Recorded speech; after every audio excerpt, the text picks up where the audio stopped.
우리 에베소서 말씀 가지고 은혜를 나눴으면 좋겠습니다. 에베소서 6장 21절에서 22절 두 구절인데요. 우리 같이 읽을까요? 두 구절 우리 같이 천천히 읽도록 하겠습니다. 시작. 나의 사정 곧 내가 무엇을 하는지 너희에게도 알리려 받은 형제요, 주 안에서 일꾼인 두기고가 모든 일을 너희에게 알리리라. 우리 사정을 알리고 또 너희 마음을 위로하기 위하여 내가 특별히 그를 너희에게 보내었노라. 아멘. 예전에 유행했던 말 중에 성도님들 기억하실지 모르겠는데요. 절친이라든지 베프라는 말이 있습니다. 그러니까 절친이란 말이 무슨 말이냐 하면 더할 나위 없이 친한 친구의 그 준말이 절친입니다.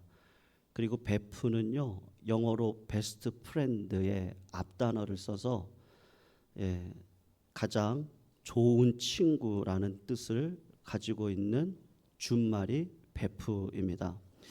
가깝게 교제하며 지내는 사람이 많은데요, 정말 마음을 줄 수 있는 친구가 없다고 현대인들이 생각하는 것 같습니다. 그래서 친구들 중에도 이제 베프가 있고 절친이 있다, 이제 그렇게 표현을 하는 것 같습니다. 여러분, 우리 성도님들은 어떤 분들이 진짜 친구라고 생각하세요? 그리고 제가 또 묻고 싶은 거는 그런 친구가 있으십니까?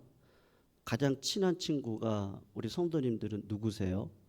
라고 말을 하면 대부분의 사람들은 누구를 떠올리시냐면요, 초등학교 동기들을 떠올리십니다.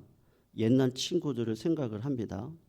옛날부터 오래 알았던 친구들이니까 그래도 뭐가 없어요? 그 친구들하고는 허물이 없잖아요. 그래서 허물이 없는 친구, 그래서 오래된 친구를 편한 것으로 생각을 하는 것이 사실이라고 생각됩니다. 허물도 없고 이해관계도 없고 말을 놓아도 되고 무슨 말을 해도 괜찮을 것 같은 그 친구가 아이고 그 초등학교 때 그 동기들 아닐까? 우리가 그렇게 생각을 하는 것이죠. 어떤 친구가 진짜 친구일까? 영국에서 2,000명의 성인을 상대로 진짜 친구의 특징을 10가지로 좀 뽑아달라고 이야기를 했습니다. 제가 그 중에 5가지만 말씀을 한번 드릴게요. 이렇게 진짜 친구란 누군가 이 성인들 2,000명이 공통적으로 했던 얘기입니다. 첫 번째가 뭐냐? 진짜 친구는 내 말을 잘 들어주고 솔직한 의견을 말해줄 수 있는 친구래요. 그리고 두 번째는 대화가 끊어졌을 때 침묵을 깨야 한다는 부담감을 느끼지 않는 사이가 진짜 친구 사이다. 그리고 세 번째가 슬픔이나 절망에 빠졌을 때 기대어 울 수 있는 어깨를 내어주는 존재, 그게 친구다. 그리고 네 번째가 어떠한 경우에도 내 뜻을 따라주고 깊은 비밀을 철저히 지켜주는 사람이 진짜 친구다. 그리고 5번째가 내가 아무 말을 하지도 않았는데도 내가 울적하고 우울해한다는 것을 알아챌 수 있는 사람이 진짜 친구다. 이렇게 10가지 중에 5가지를 제가 말씀을 드렸는데요. 여러분, 이 이야기가 좋은 말이기는 한데 솔직히 이 리스트들을 제가 보면서 드는 생각은 뭐냐 하면 야, 너무 사람들이 이기적이다. 그리고 또 하나는요, 너무 이상적이다. 그런 생각을 했습니다. 어쩌면 사람들은 이런 절친, 베프에 대한 환상 때문에 친구를 친구라고 부르지 못하면서 살고 있는 시대가 아닐까라는 생각을 해보았습니다. 그러니까 아무도 친구가 아닌 거죠. 이렇게 해줄 만한 사람이 누가 있겠는가를 생각해 보면 별로 없기 때문에 사실은 현실은 내 생각은 이상적인데 현실은 그렇게 해줄 수 있는 친구가 사실은 있을까요? 라고 하면 참 쉽지 않은 상황이란 말이죠. 그러니까 누구나 다 어떤 생각을 하고 살아가는 거예요? 예? 한 사람도 빠짐없이 야, 진짜 내 친구가 있나? 그런 생각들을 다 하시면서 살아간다는 말입니다. 여러분, 저는 바울의 여러 가지들을 좋아하고 존경합니다만 바울의 사역 가운데 제가 오늘 설교 제목을 아름다운 동행이라고 잡았는데요. 바울에게 있어서 배우고 싶고 또 바울을 존경하는 부분이 어떤 부분이냐 하면 요 아름다운 동행이라고 하는 부분입니다. 그런데 바울이 많은 동역자들도 있었고 친구들도 많았거든요. 그런데 성도님들 혹시 그 두기고라고 하는 사람을 들어보셨습니까? 네, 두기고요. 우리 성도님들이 교회를 오래 다녔으면 디모데도 알고요, 디도도 알고 마가 요한도 이렇게 좀 익숙하시고 누가도 알거든요. 그런데 두기고라고 하는 사람은 사실은 이름이 생소합니다. 사도 바울이 3차 전도 여행 때 에베소에서 횟수로는 3년이고요. 만 2년 한 6개월 정도를 사역을 했습니다. 그리고 두기고가 그때 알게 된 사람이거든요. 그러니까는 두기고는 에베소 출신의 사람입니다. 그런데 바울이 에베소에 2년 반의 사역을 마치고 이제 예루살렘으로 이제 올라갈 때 그때 누가 사도 바울을 동행을 하느냐 하면 요 에베소에서 만났던 두기고라는 사람이 사도 바울을 동행해서 예루살렘으로 가게 되거든요. 예루살렘에 갔다가 사도 바울이 가이사랴 감옥에 갇히게 됩니다. 그럴 때 그 곁을 지켜줬던 사람이 누구겠어요? 요 두기고라는 사람입니다. 그리고 사도 바울이 로마로 이송이 되어지거든요. 그럴 때 로마 감옥까지 따라가서 사도 바울 옆을 지켜줬던 사람이 누구냐 하면 두기고라고 하는 사람입니다.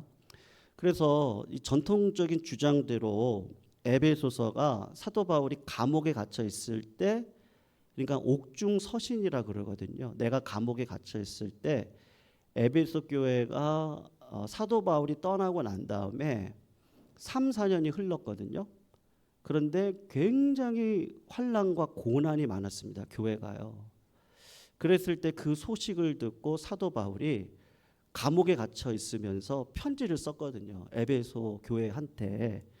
왜냐하면 그 힘들고 어려운 상황을 지나가는 성도님들을 격려해드리고 싶은 거예요. 그리고 그분들한테 힘을 주고 싶은 거예요. 그래서 에베소서를 썼단 말입니다. 그런데 그 에베소서를 그 편지를 써가지고 누구 편으로 에베소에 그 편지를 보내느냐 하면 바로 그 사람이 두기고란 말이에요. 그래서 오늘 본문 21절 22절을 우리 다시 한번 보실까요? 한번 보시면 이렇게 이야기를 하거든요. 보세요. 나의 두기고가 뭐라 그러죠? 내 사정을 다 너희에게 알려주리니.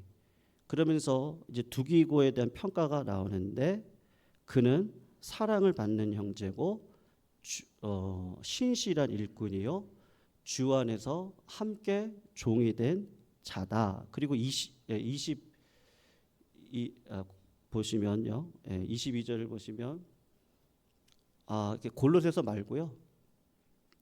에베소서입니다. 그 뒤에 앞에 있는 건데요. 우리 사정을 알리고 또 너희 마음을 위로하기 위하여 내가 특별히 그를 너희에게 보낸다. 이제 이렇게 이야기를 하거든요. 그러니까 이 편지를 이제 보내고 난 다음에 두 번째 로마 감옥에 갇히게 됩니다. 처음에 갇혔을 때는 풀려나게 되는데 두 번째 갇혔을 때는 네로 황제에 의해서 사도 바울이 이제 죽임을 당하게 되거든요. 그러니까 이제 내가 죽을 날이 얼마 남지 않았어요. 그러니 마음이 얼마나 이제 울적하겠어요. 보고 싶은 사람이 있지 않겠어요. 지난 우리 수요일 날 김창아 지사님이 지금 머물고 계시는 그 샘물 호스피스 병동을 다녀왔는데 지사님이 그러시더라고요. 예배가 너무 그립대요. 예배가. 그래서 이렇게 우리 예배 드리는 그 분위기 있잖아요. 그게 굉장히 부럽다가 아니라 그립다고. 그리고 우리 예광교회 성도님들 그립다고. 그렇게 이야기를 하시더라고요. 여러분 사도 바울도 조금은 비슷한 마음인 것 같아요. 이제 네로 황제에 의해서 순교를 당하기 얼마 안 남았습니다. 그러니까는 그리운 사람들이 있을 거 아니에요. 그때 그 당시 에베소 교회를 담임을 하고 있었던 디모데라고 하는 그 사도 바울의 아들과 같은 자가 있었거든요. 그러니까는 디모데가 보고 싶은 거예요. 그러니까 누구를 보내냐? 에베소에 두기고를 보내면서 두기고가 에베소 교회를 지키게 하고 그리고 디모데를 사도 바울에게 이렇게 보내는 거예요. 그러니까 그 정도로 신뢰가 있는 관계가 두기고하고 그 사도 바울의 관계거든요. 니고볼리라고 하는 도시에서 겨울을 날 때 그때도 굉장히 힘들었습니다. 사도 바울이. 그러니까 또 믿음의 동역자들이 보고 싶은 거예요. 그래서 그레데 교회에 디도라고 하는 자가 있는데 이 목회자가 보고 싶은 거예요. 그래서 누구를 그 교회로 보냈겠어요? 두기고를 또 보내는 거예요. 두기고를 보내면서 그레데에서 목회하고 있는 디도를 내게로 좀 데리고 와라. 이렇게 이야기를 한단 말이죠. 여러분, 바울이 에베소에서 처음 두기고를 만나고 그리고 지금 시간이 어느 정도 흘렀냐면요. 한 10년이 넘는 세월이 흘러가고 있는 이 당시이란 말입니다. 그러면 우리가 생각을 해봐야 되잖아요. 그러면 두기고하고 사도 바울이 어떻게 이렇게 10년의 인생을 서로를 신뢰하고 그리고 어려운 일이 있을 때 함께 울고 기쁜 일이 있을 때 함께 웃을 수 있는 동역의 관계를 어떻게 해서 이분들은 가지게 되었을까? 그게 의문이 되지 않겠습니까? 그냥 좋은 사이였던 게 아니고 매일 함께 하면서 함께 고난을 당했던 사람이 두기고란 말입니다. 그리고 사도 바울의 수발을 들고 도와주고 동행한 사람이 두기고란 말이에요. 그러면 우리가 그 이유를 조금 알 필요가 있지 않겠습니까? 저는 두 가지 정도를 오늘 좀 생각을 해보고 싶은데 첫 번째로는요. 이 바울과 두기고의 그 우정, 어떤 우정이냐? 이 믿음에 근거한 우정에 대해서 말씀을 드리고 싶습니다. 제가 처음 시작하면서 말씀을 드린 것처럼 이들의 우정을 가능하게 만든 것이 그들의 의리라고 한다면요. 솔직하게 저는 좀 감동적이지는 않습니다. 그러니까 서로가 그냥 마음이 그냥 죽이 맞는 거죠. 그리고 서로 아끼는 마음에 우리가 친구가 되기로 작정을 했기 때문에 그러니까는 끝까지 의리상이라고 한다면 그런 친구가 있다는 게 부럽기는 하지만 또 뭐 존경스럽지는 않단 말입니다. 왜냐하면 의리로 평생을 함께하는 것은 누구도 할 수 있어요. 네? 조직폭력배들도 의리. 여러분 아시죠? 여러분 그 김보성이라고 하는 탤런트 아세요? 키는 조그만데요. 선글라스 끼면 완전 남자예요. 그리고 뭐라 그러죠? 의리! 이러잖아요. 의리! 이러거든요. 네, 그냥 조직폭력배도 의리! 이러고 목숨까지도 바칠 수 있단 말입니다. 그러니까 언제나 내 곁에서 언제나 내 편이 되어질 수 있는 사람을 내 옆에 두는 거는 대단한 처세술이긴 한데 하나님 앞에 칭찬받는 종일까 할 때는 아니라는 생각이 드는 거죠. 저는 바울하고 두기고의 우정을 가능하게 했던 것은 서로에 대한 다짐이나 의리가 아니고요. 주님을 향한 그 순수한 한결같음이라고 생각을 합니다. 여러분, 한국 소록도 아시죠? 나병 환자들이 모여서 사는 곳입니다. 1962년도에 마리안 스테거라는 오스트리아 출신 간호사인데요. 그분이 수녀님이십니다. 그 당시 나이로 28입니다. 꽃다운 나이 아니겠습니까? 그리고 마가렛 피사렉이라고 하는 그 당시 27살 똑같은 오스트리아 출신 수녀인데요.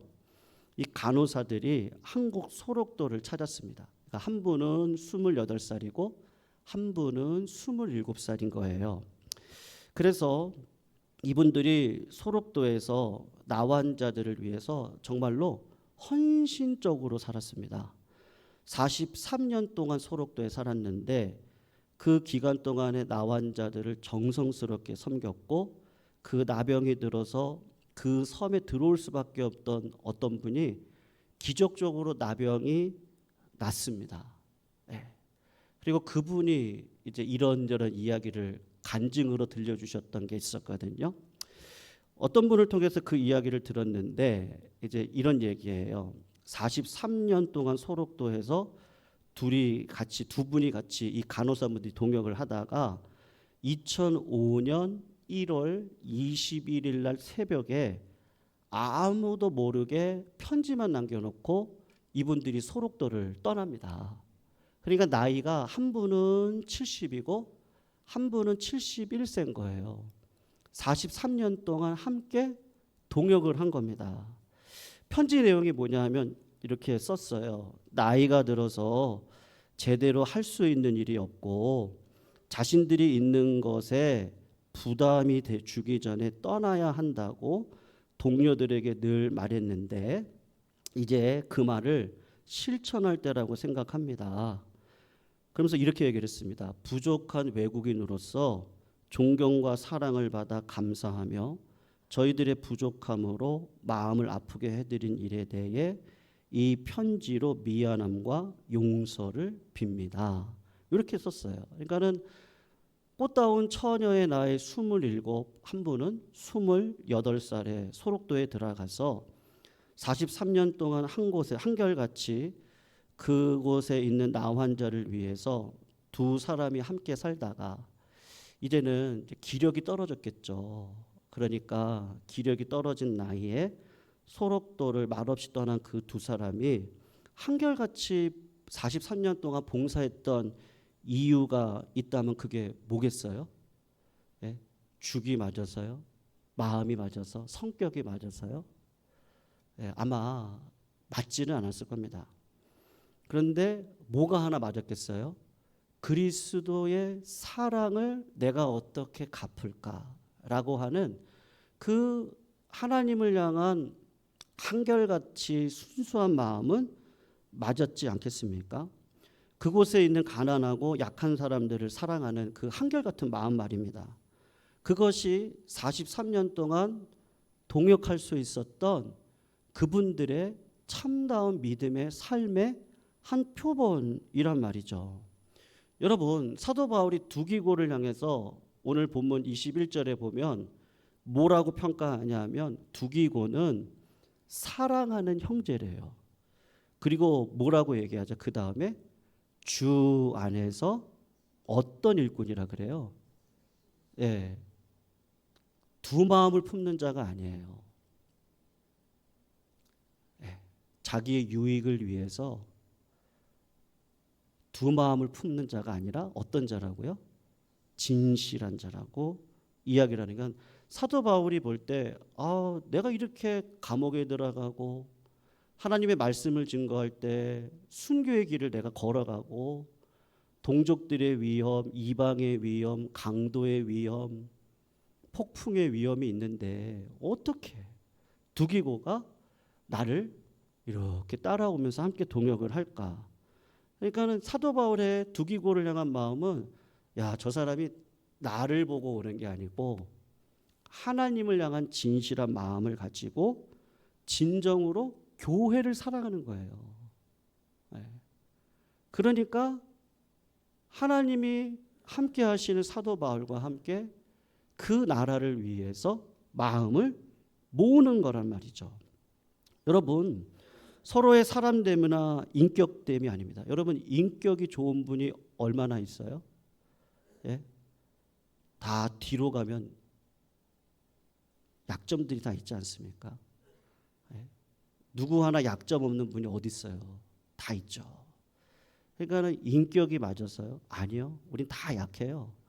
그런데 교회를 하나 되게 만들 수 있는 힘 말이죠.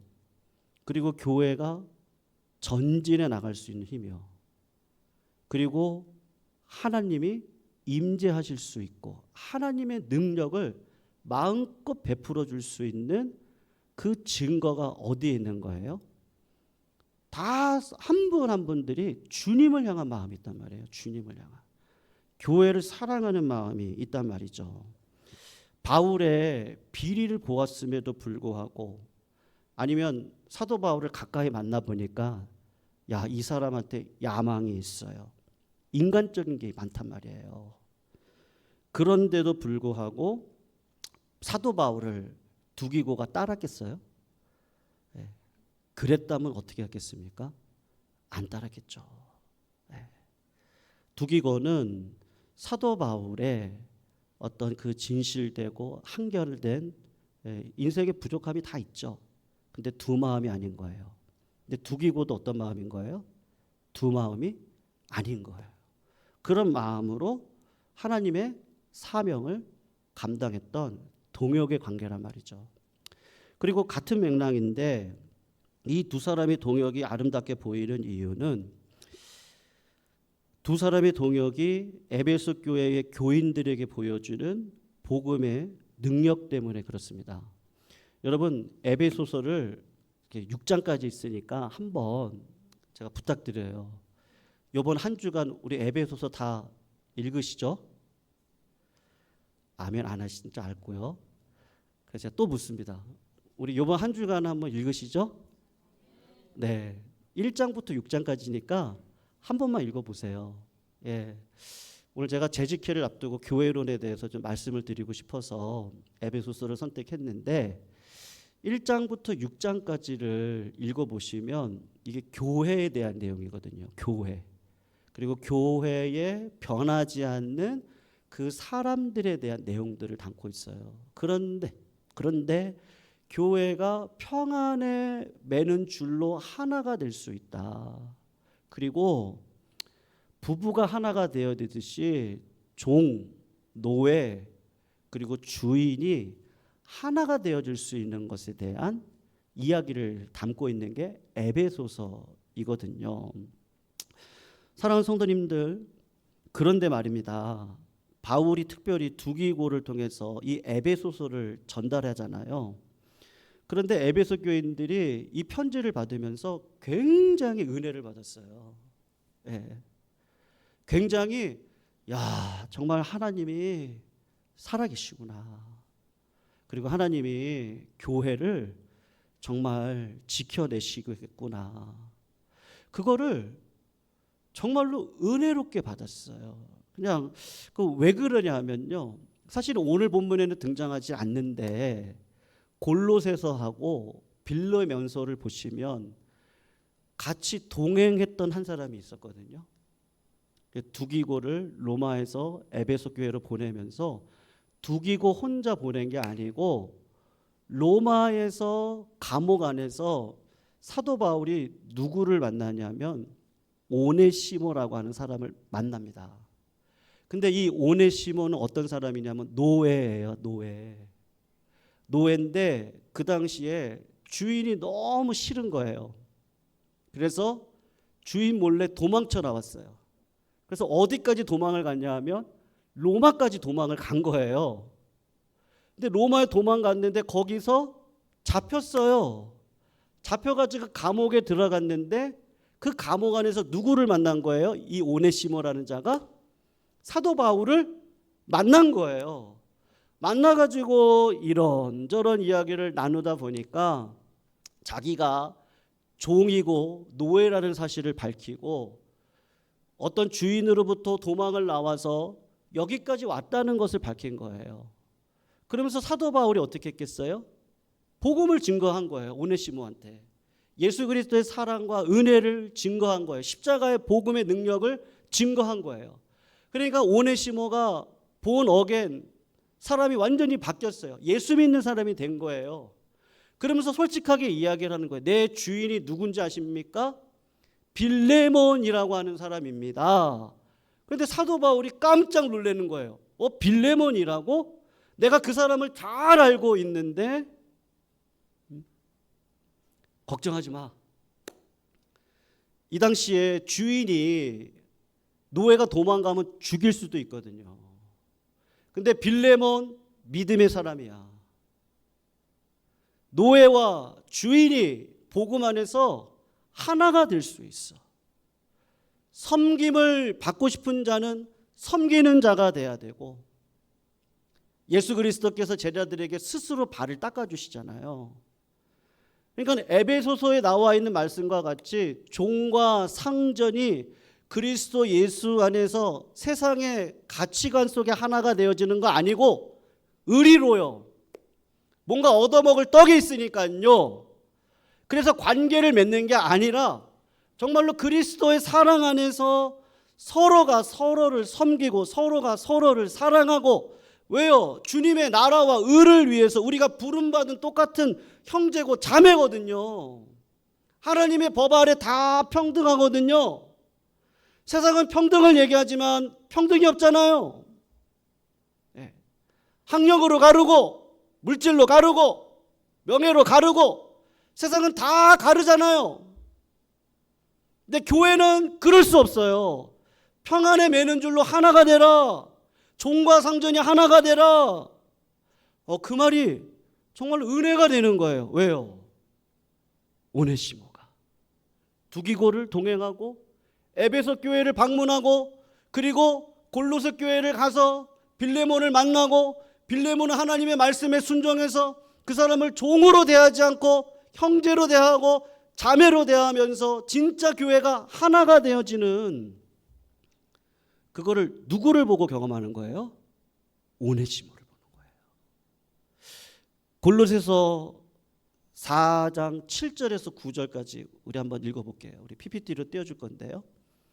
골로새서 4장 7절에서 9절 말씀 우리 한번 읽어볼게요. 시작. 두기고가 내 사람 다 너희에게 알려주리니 그는 사랑받는 형제여 신실한 일꾼이요 주 안에서 함께 종이 된 자니라. 8절이요.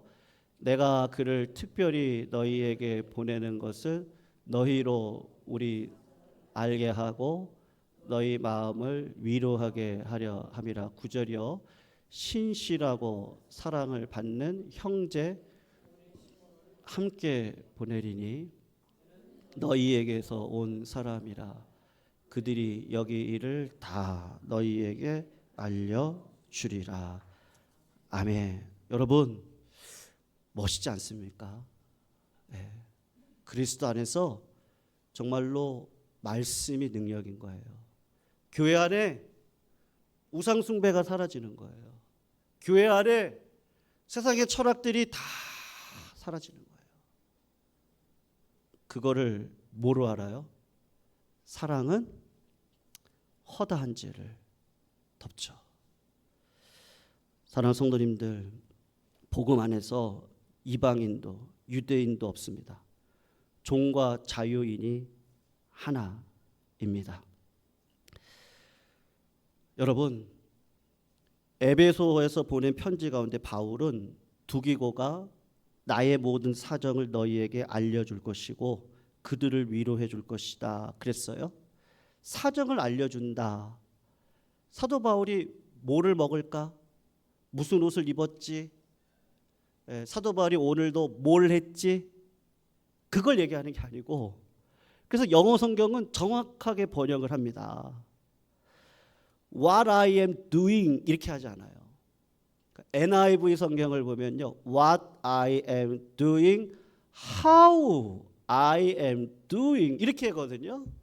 그러니까 원문을 그대로 번역해 주는데 그 사람이 어떻게 사도 바울이 어떻게 고난 가운데서도 하나님을 향한 좌우로 치우치지 않는 믿음을 가지고 살아가는지, 어떻게 감옥 안에서도 하나님이 주시는 그 기쁨을 놓치지 않고 살아가는지, 어떻게 하나님의 능력을 힘입고 하나님의 백성들을 격려하며 살아가는지, 그거를 누가 하는 거예요? 두기고가 안단 말이죠. 그 두기고가 알려준다라고 이야기를 하고 있는 거예요. 선생님들, 교회가 어떻게 가야 되겠습니까? 저는 우리 교회 정말 예수님이 머리가 되셔야 될 줄로 믿습니다.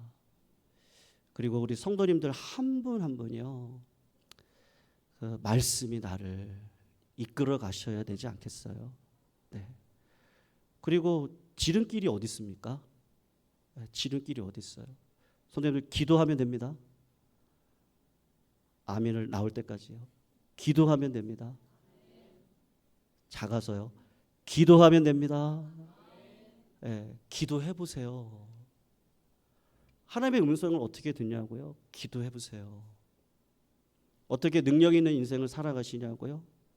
말씀을 붙들어 보세요. 네, 어떻게 붙드시냐고요? 하루 한 절씩 시작하세요. 네. 핸드폰 한번 봐보세요. 여기 설정 들어가셔서요, 내가 하루에 몇 시간을 보나, 그리고 유튜브 얼마를 보고 한번 봐보세요. 저를 체크하거든요. 내가 핸드폰으로 내가 과연 하나님을 사랑하고 있나? 제가 이 도구로요, 하나님을 사랑하나? 아니면 여전히 세상 속에 그냥 표류하는 인생인가? 제가 새벽에도 기도하지만 내가 평소에는 어떻게 하지? 밥 먹고 난 다음에 나는 어떻게 하지? 두기고가 사도 바울의 그거를 보는 거예요. 저 사람이 어떻게 사는지 아십니까? 어떻게 해요? 하나님의 역사는 일어납니다. 기도하면 되는 거죠. 내 마음이 주님의 마음이 되면 되는 줄 믿습니다. 오늘도 우리 교회가 연약합니다. 그리고 왜 어려움이 없겠어요? 때로는 우리 성도님들의 가정도, 나라도, 교회도 여러 가지 난관들이 왜 없겠습니까? 그러나 소망이 있는 건요, 하나님 앞에 두 마음을 품지 않고 살아가면 하나님은 반드시 우리 교회와 성도님들의 가정과 자녀들과 이 나라를 복 주실 줄 믿습니다. 문제는 뭐예요? 내가 진짜 전심으로 하나님을 사랑하나? 여러분, 늦지 않았어요. 우리 같이 시작하시자고요. 그래서 우리 교회에 단톡을 하나 만들어 볼까? 들어오시겠어요? 조금 더 생각해 볼게요. 우리 교회 단톡 만들어서요, 오늘 하루 어떤 말씀이 은혜였습니다. 오늘 하루 우리 교회 얼마나 좋아요. 많지 않으니까. 오히려 이럴 때 더 가족처럼 내가 오늘 이런 은혜가 있네요. 이게 감사하네요. 이런 어려움이 있네요. 같이 기도해 주세요. 그러면 어떨까? 자, 그런 생각이 들더라고요. 성도님들 마음이 합하시면 하고요. 한 명이라도 눈을 질끈 감으시면 안 합니다. 감는 분 계시는 것 같아서 제가요, 좀 생각해 보겠습니다. 자, 우리 한번 찬양하시죠. 원하고 바라고 기도합니다.